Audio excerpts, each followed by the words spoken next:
Boa noite a todos. Que bom que você está aqui para mais uma vez nós darmos continuidade então aos nossos estudos de quinta-feira. Hoje em especial, meu amigo está aqui também. Bem livre, venha sempre que você quiser, tá bom? Saiba que você vai ser bem recebido aqui e bem amado pela igreja. E a vocês que estão em casa também, bem-vindo mais uma vez, até para aqueles que eu não conheço pessoalmente. Que Deus nos abençoe para nós, cada dia mais, compreendermos mais a palavra do Senhor. Hoje, nós vamos dar início então a um novo estudo. Nós vamos estudar o livro de Gálatas. Gálatas foi escrito pelo apóstolo Paulo. Então, o título da nossa mensagem de hoje, nós vamos entrar mais na introdução. É importante nós entendermos os versículos, é importante entendermos a mensagem, para entendermos, nós precisamos conhecer quem é o mensageiro, quem foi o autor, em que contexto foi escrita a palavra e como isso pode se aplicar a mim e a você nos dias de hoje. Então, o título: A mensagem de Paulo aos Gálatas. Bem-vinda também. Oi, Helene, saudade de você. E assim a gente vai dar continuidade. Então, começamos hoje uma nova exposição da Bíblia. O que é exposição? É eu não falar o que eu penso, o que eu acho, mas eu apenas interpretar a palavra de Deus, que é viva, é pura e é eficaz. Paulo, então, ele escreve a carta aos Gálatas com o objetivo de orientar as igrejas que ele havia fundado na região de Galácia. Aqui nós podemos entender a importante função de um líder. Não é somente você fundar igrejas aqui e ali, como nós vemos a realidade no Brasil. Qualquer um parece que pode fundar uma igreja. Eu já ouvi um ditado que igreja é que nem bar, tem em cada esquina. Talvez isso seja uma realidade. Não basta apenas você fundar igrejas, é preciso você manter igrejas, é preciso ter líderes capacitados para estar dirigindo as igrejas. E nós vemos o exemplo do apóstolo Paulo aqui. Por que Paulo teria que orientar essas igrejas? A integridade dessas igrejas estava sendo ameaçada por falsos mestres que ensinavam um evangelho diferente do que o apóstolo Paulo tinha ensinado. Paulo não estava mais ali, mas Paulo não abandonou a igreja de Galácia, as igrejas. E nesse tempo, falsos mestres estavam se introduzindo às igrejas para ensinar um outro evangelho. Mais uma lição: somente há um evangelho, o evangelho de Cristo na Bíblia. Somente há um Deus, o Deus da Bíblia. Por isso que eu e você devemos conhecer a Bíblia, para não sermos enganados por outros evangelhos. Vamos colocar de pé para quem está aqui em casa, em reverência. Nós vamos então estar orando para dar continuidade ao nosso estudo. Obrigado, Senhor, mais uma vez. Eu te agradeço porque a tua igreja se reúne aqui neste tempo. Estamos de coração e mente aberta, Senhor. Por isso dependemos totalmente do Senhor. Clareia a mente dos ouvintes, Senhor. Capacita, Senhor, teu servo aqui para trazer somente a tua palavra, em verdade e em espírito. Eu peço que a tua mensagem seja esclarecedora para todos que estão ouvindo, Senhor. Por isso, mais uma vez, eu te rogo em nome de Jesus. Amém. Amém? Os Gálatas, então, a qual o apóstolo Paulo escreve essa carta, eram habitantes de um distrito romano da Ásia Menor. Eram habitantes de um distrito romano da Ásia Menor. Hoje, atual Turquia. Paulo passou por aquela região mais ou menos no início da década de 50, durante sua segunda viagem missionária. Só que preste atenção, nessa viagem o apóstolo ele adoeceu, ele ficou doente. Então ele ficou um tempo entre eles na Galácia e, mesmo doente, ele aproveita essa oportunidade para pregar o Evangelho. Mais uma lição: muitos de nós temos o costume de dar desculpas para não pregar o Evangelho. Porque estamos ocupados, porque não estou bem, porque vai chover, porque está difícil as coisas. O ser humano, ele é profissional em arrumar desculpas, certo? E muitos dão desculpas para não ir às igrejas, para não escutar escutar a palavra, tantas são as desculpas, mas nós aprendemos com o apóstolo Paulo, mesmo doente, ele pregava e pregava a palavra de Deus. Mas o que é pregar? Pregar também não é necessariamente você carregar a Bíblia embaixo do seu braço e estar metralhando o primeiro que você vê. Tá? Não é dessa maneira. Há pessoas capacitadas específicas. Mas talvez para você, o que seria pregar o Evangelho? A maneira mais eficaz para mim e para você pregar o Evangelho é primeiro você viver esse Evangelho na sua vida, demonstrando através das suas atitudes, das suas escolhas, que você realmente conheceu um Deus verdadeiro que transformou a sua vida. Isso é uma maneira eficaz de você pregar o Evangelho. Interessante que o apóstolo Paulo, ele esteve uma segunda vez com os de Galácia, quando provavelmente nessa segunda vez, então ele organiza as igrejas, já recuperado da sua doença. Só que após a partida de Paulo da região da Galácia, então chegam os falsos mestres, os pregadores judaizantes da lei, começaram a visitar as igrejas. É interessante, um alerta: quando não há a palavra de Deus, quando a palavra de Deus não é pregada nas igrejas, aí as heresias entram. Tudo que é ruim começa a entrar nas igrejas. Não é assim nos seus lares? Se não está o homem, o varão de Deus, o homem protegendo o seu lar, vai entrar coisas ruins no seu lar e na sua família da mesma maneira. Se não tem um defensor, não tem alguém com uma postura de eu estou aqui como sacerdote desse lar para cuidar da minha família, orar pela minha família, infelizmente Satanás vem e faz o estrago às suas famílias. E a mensagem desses falsos mestres era que os crentes precisavam ir um passo além para poderem ser de fato salvos. Esses falsos mestres diziam que somente pela fé não bastava para você alcançar a salvação. Vocês precisariam fazer algo a mais. Eles precisavam se circuncidar, que era uma prática judaica, e guardar a lei de Moisés, como os judeus faziam, e adotar a dieta judaica, abster-se de sangue, carne de porco e muitos outros alimentos considerados impuros, e guardar as festas e datas do calendário judaico, especialmente o sábado. Quer ser salvo? Não basta somente você dizer eu creio em Cristo. Você precisa agora se circuncidar e se tornar um verdadeiro judeu. Era isso que os falsos mestres estavam introduzindo. Eu vi uma vez, é difícil ser cristão, né? Não pode beber, não pode fumar, agora não pode comer nem carne. Será que é isso? Será que é isso que a Bíblia ensina? Se eu quisesse, eu posso beber, sabia? A Bíblia não me proíbe de beber nem de fumar, mas a Bíblia diz que tudo me é permitido, mas nem tudo me convém. Eu não bebo mais por escolha minha. Por quê? Eu, tendo uma vida de bebida, eu vou influenciar o meu filho para um caminho que talvez ele não vai conseguir voltar. Tudo me é permitido, mas nem tudo me convém como cristão, porque eu represento a Cristo.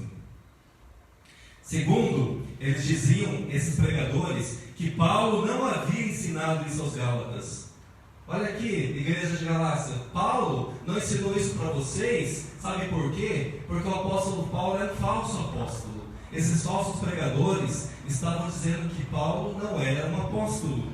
Também afirmavam que ele não estava no mesmo nível dos apóstolos originais, como Pedro, e havia então deturpado o ensino original dos 12.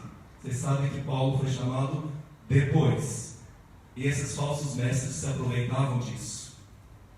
Esses pregadores missionários vinham da Judéia e ensinavam algo contra o Evangelho de Paulo, que é o Evangelho de Cristo. Mais um alerta: cuidado com o tipo de missionários, com o tipo de pessoas que se dizem vir da parte de Deus e você abriga nas suas igrejas locais, você recebe nas suas casas. Cuidado, não é todo que se diz vir de Deus que é realmente de Deus.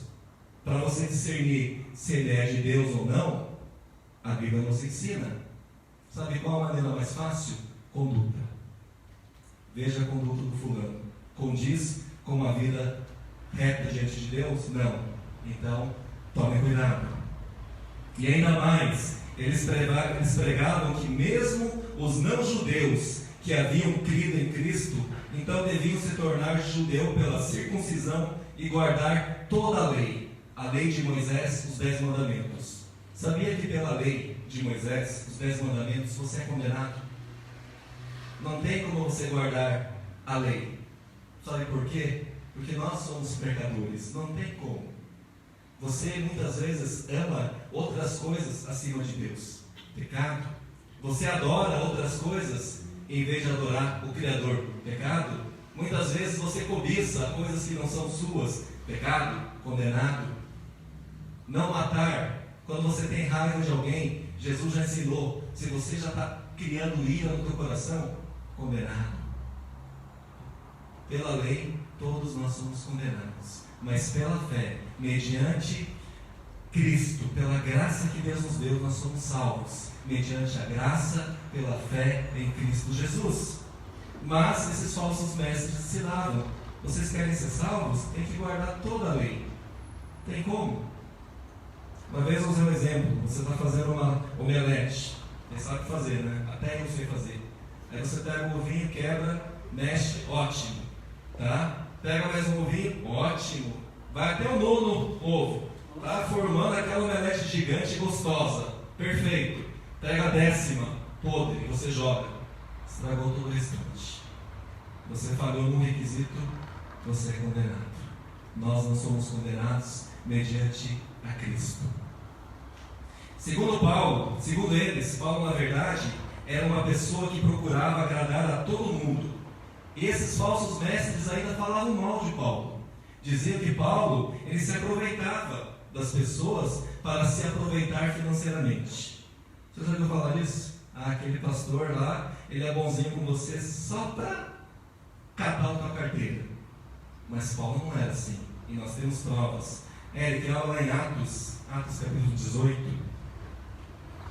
Atos capítulo 18, do verso 1 ao 3. Do 1 ao 3, diz assim: depois disso, Paulo saiu de Atenas e foi para Corinto. Ali encontrou um judeu chamado Áquila, natural do Ponto, que havia chegado recentemente da Itália, com Priscila, sua mulher. Pois Cláudio havia ordenado que todos os judeus saíssem de Roma. Paulo foi vê-los, e uma vez que tinham a mesma profissão, ficou morando e trabalhando com eles, pois eram fabricantes de tendas. Além de pregar o evangelho, Paulo não precisava, mas ele trabalhava. Paulo não era um preguiçoso, não era um aproveitador.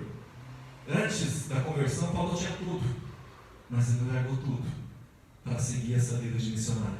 Mas esses falsos mestres estavam inventando calúnias sobre Paulo. E o problema maior é que as igrejas da Galácia estavam dando oportunidade para tais pregadores falarem, e mais do que isso, estavam começando a acreditar na pregação deles. Eles permitiam que esses falsos mestres se achegassem nos púlpitos e pregassem mentiras. De tanto você ouvir mentira, você vai acreditar que essa mentira é verdade, não é? Por isso que nós temos que ter o cuidado. Cuidado com o que você anda, cuidado com o que você escuta. Uma mentira pode até se tornar uma verdade, se você continuar acreditando nela. Por isso que nós devemos ter o cuidado de oferecer oportunidades. Eu vejo que tem muitas igrejas que têm o costume, chega pessoas novas, digamos, vocês chegaram aqui a primeira vez, vocês são cristãos, vem cá que eu vou te dar uma oportunidade para você falar alguma coisa, recitar o versículo, parece bonito, não é bonito. Paulo ensina que o culto tem que ter ordem, o culto tem que ser racional, não pode haver bagunça, tem que ter horário para começar, para terminar, tem que ter ordem. Mas as pessoas fazem isso por quê? Para agradar o fulano. Aí o fulano vem, quero testemunhar. Você viu como é que é engraçado o testemunho de pessoas assim? Testemunho de pessoas que se convertem aparentemente. Eles só falam do passado. Eu antigamente eu matava, eu roubava, eu estuprava, fazia isso, ficava caído na sarjeta. Fala tudo isso, bonito. Mas ela não fala da vida nova em Cristo. O novo convertido, a pessoa que realmente muda, ela não precisa falar. A vida dele, as escolhas, as atitudes mostram que ele é o verdadeiro cristão. Ele não precisa vir aqui na frente. Claro que há ocasiões especiais, testemunhos que vêm para glorificar a Deus e não ao homem, mas muitos fazem isso, querem a glória para si mesmo. Alguns dos Gálatas, ao tempo em que Paulo escreveu a carta, já tinham se deixado corromper, já tinham acreditado nas mentiras. Literaturas antigas, no mesmo tempo que foi escrita essa carta, se referem aos moradores da Galácia. Sabe como? Os moradores da Galácia nesse tempo eram pessoas inconstantes. Eram pessoas inconstantes, nas quais não se devia confiar, apesar de eles serem inteligentes e impetuosos. Eles eram pessoas inteligentes e impetuosas, mas eram pessoas inconstantes. Você sabe o que é uma pessoa inconstante? Deixa eu dar vários exemplos. Uma pessoa inconstante é aquela pessoa que não se mantém constante. É alterável, variável, mutável, variante, vacilante, variado, descontínuo, irregular, flutuante. E mais ainda, uma pessoa que não se garante é aquela pessoa incerta, passageiro, transitório, inseguro, precário. Você conhece pessoas assim? Eu sei que você conhece pessoas assim. É difícil de conviver com pessoas assim, não é? Assim eram as pessoas de Gálatas. E isso pode explicar por que tão depressa cristãos daquela igreja estavam mudando de opinião e aceitando a mensagem dos judaizantes. Os Gálatas, preste atenção, eles tinham ouvido o evangelho de Paulo. Os Gálatas tinham ouvido o evangelho de Paulo. Pregar o evangelho, eles creram na salvação, eles aceitaram a fé mediante Cristo. Mas, então Paulo sai, aparecem esses falsos mestres, esses falsos pregadores ensinando a necessidade de acrescentar a fé em Cristo às obras da lei, sem as quais não poderiam ser salvos. Paulo disse uma coisa: você é salvo pela fé, mediante a fé. Amém. Aí chega outro pregador: você é salvo mediante a fé, mas acrescenta, até o ponto de ele falar a verdade, mas ele acrescenta. Mas Paulo esqueceu disso, você precisa fazer isso, aquilo. Aí o que a igreja de Galácia diz? Inconstante. Dizem amém também. O amém significa sim, tá? Paulo, porém, expressa profundo espanto para essa atitude. Paulo fica espantado. Mas como? Eu acabei de ensinar vocês aceitaram e agora estão saindo de novo.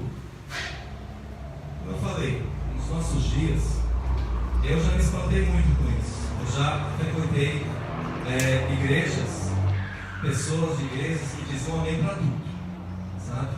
Escutaram a melhor pregação. Fulano explanou a Bíblia, explicou: glória, aleluia, amém. Mas aí vem um outro pregador que nem prega a palavra, fala isso, achia aquilo. Sabe o que a igreja diz? Bate palmas e diz amém também. O verdadeiro cristão, ele não pode dizer amém para tudo.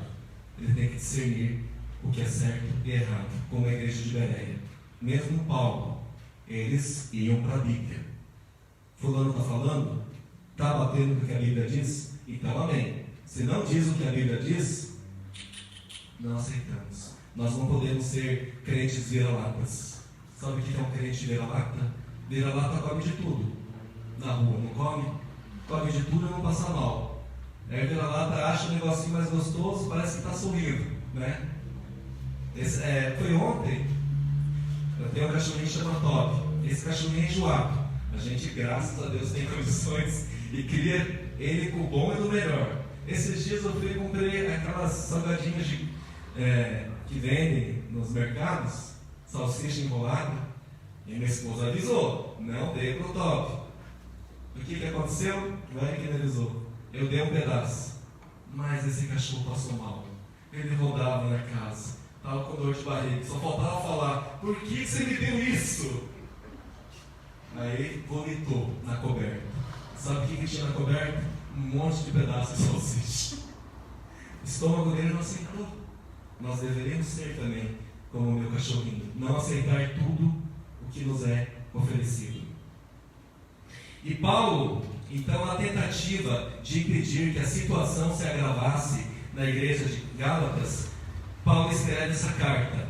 E Paulo tem vários objetivos na carta, mas eu quero passar para vocês 2 objetivos principais, o qual Paulo escreve aos crentes de Gálatas. O primeiro deles, evidente, Paulo estava defendendo sua autoridade apostólica, porque esses falsos mestres estavam duvidando, mentindo que Paulo não era apóstolo verdadeiro. E Paulo então descreve como Jesus o chamou soberanamente quando ele ainda era um perseguidor da igreja. Lembram? Quando Paulo estava indo a Damasco, Paulo não estava indo a Damasco de férias, ele estava indo perseguir e matar cristãos. Mas Jesus se revela a ele. Paulo realmente, ele se converte. Tem uma vida de perseguidor de igrejas para ser perseguido como igreja. Isso é conversão, mudança de atitude total.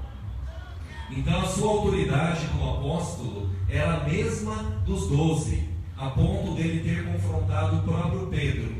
Lembra que os judaizantes falavam que Paulo agradava a todos? Mas Paulo confrontou até Pedro, que era o pilar dos 12 apóstolos. Isso está lá em Gálatas, capítulo 2, Eric, verso 11 e 12. A gente não tem o costume, se é uma pessoa importante, ela pode até estar fazendo algo errado, mas vamos deixar. Paulo não era assim. Está errado? Está errado. Diz assim: quando porém Pedro veio a Antioquia, enfrentei-o face a face por sua atitude condenável, pois antes de chegarem alguns da parte de Tiago, ele comia com os gentios. Quando porém eles chegaram, afastou-se e separou-se dos gentios, temendo os que eram da circuncisão. Pedro tinha cometido algo grave, mas Pedro era um dos líderes da igreja primitiva. Quem era Paulo? Paulo não andou com os 12, chamaram depois. Está errado? Então eu tenho que chamar a atenção. Paulo não temia a homens, mas Paulo temia a Deus, de ter uma vida reta com Ele. A pergunta para mim e para você: será que nós temos confrontado o pecado? Começando pelas nossas vidas. Será que nós temos confrontado os nossos pecados, as nossas falhas, buscando corrigi-las? Ou nós estamos fechando os olhos como se nada tivesse acontecido? Nós deveríamos seguir a atitude de Paulo. Independente de quem for, se for eu mesmo, eu tenho que me consertar. Se for a minha esposa, eu vou ter que apontar o dedo para ela, não só apontar, pegar pelas orelhas. Mas está errado, amor. Não é assim. Quanto mais você deixa as pessoas que você ama cometerem falhas e pecados, você está colaborando para que ela vá para um caminho sem volta. Outro objetivo da carta é combater o ensino dos judaizantes. Para Paulo, a mensagem deles anulava a graça de Deus e tornava, olha a importância, a mensagem desses falsos mestres anulava a graça de Deus e tornava a morte de Cristo na cruz irrelevante. A mensagem desses falsos mestres tornava o sacrifício de Cristo sem importância. Está vendo como é cuidadoso? Eles pregavam algo certo até certa parte, mas eles acrescentaram um pouquinho, e esse pouquinho anulava o sacrifício de Cristo perfeito na cruz.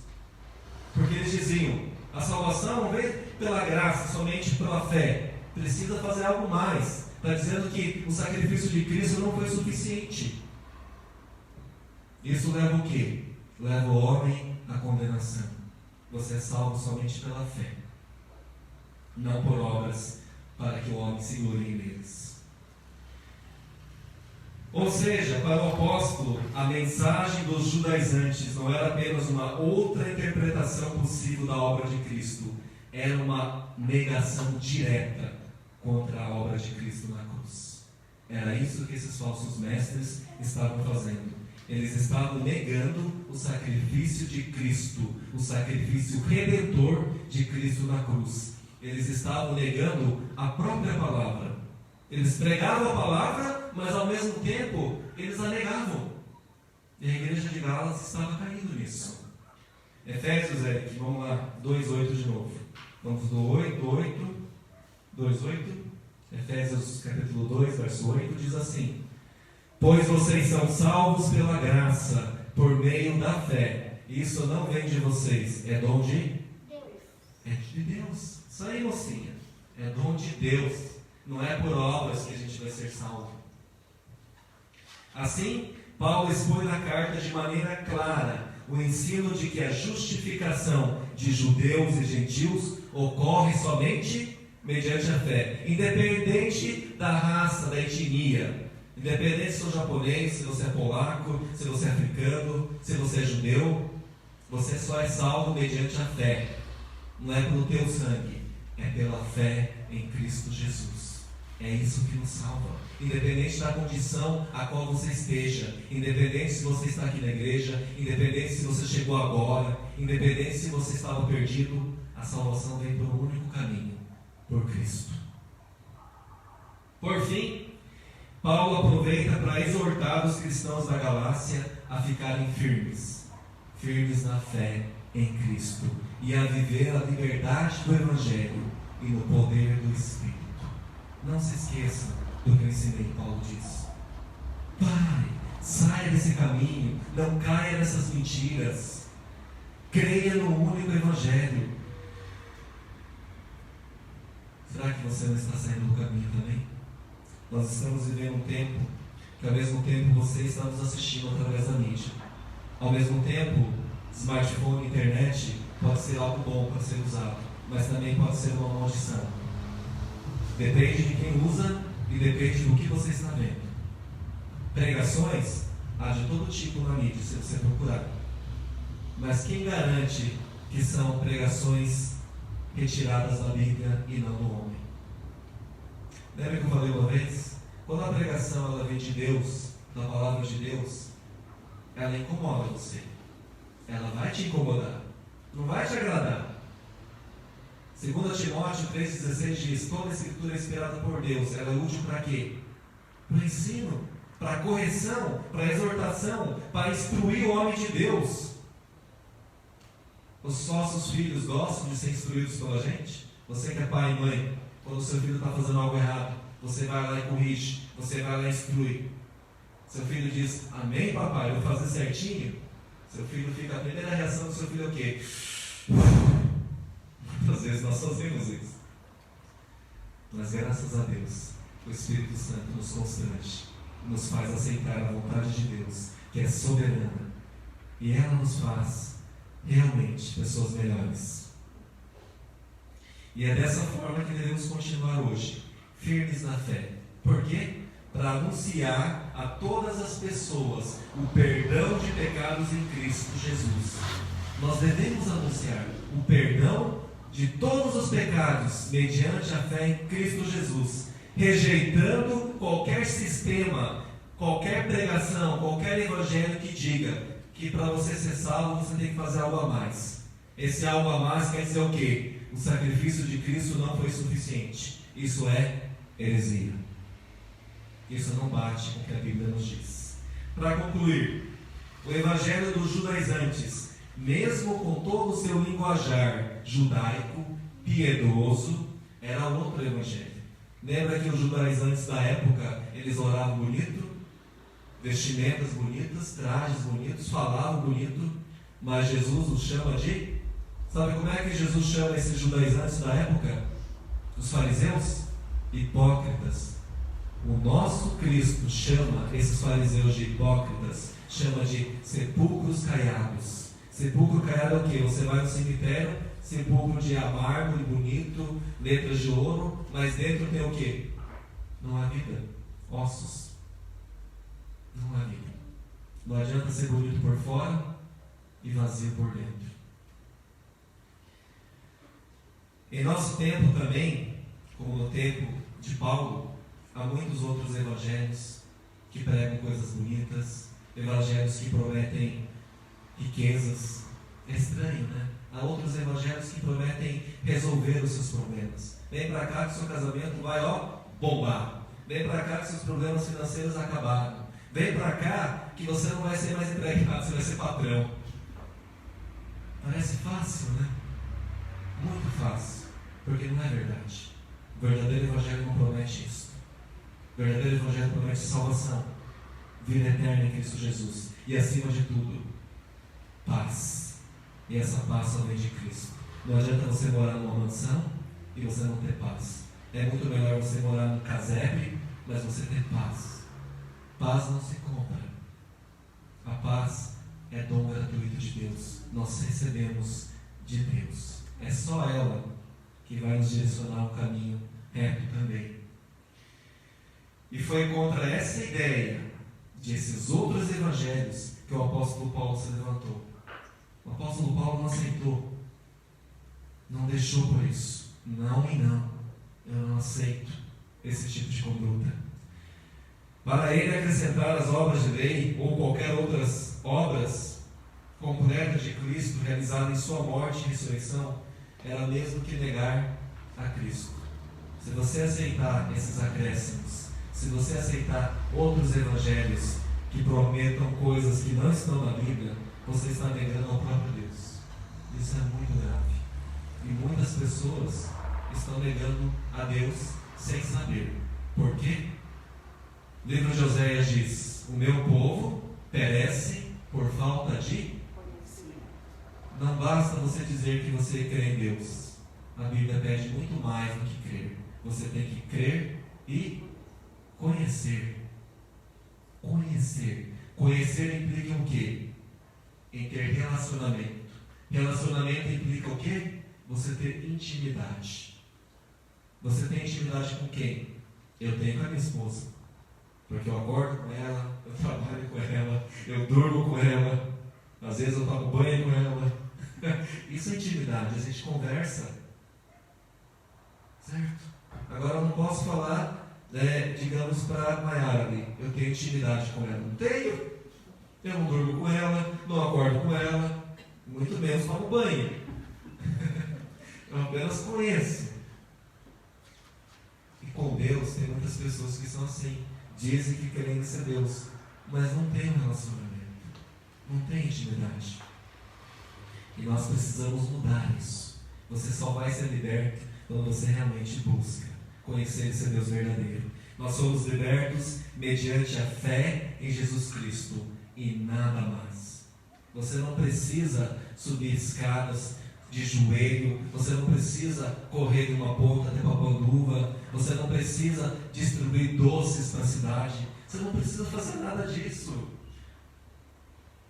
A única coisa que Deus quer é que você se arrependa dos seus pecados, que você pela fé creia que Jesus Cristo é o único caminho que leva ao Senhor. Ele é o caminho e a verdade. Ninguém vai ao Pai se não for por Cristo. Para terminarmos, Eric, Efésios de novo, capítulo 2, no verso 8. Vamos ler todos juntos? Todos juntos. Pois vocês são salvos pela graça, por meio da fé, e isto não vem de vocês, é dom de Deus. Continua aí. Não por obras, para que ninguém se glorie. Próximo aí.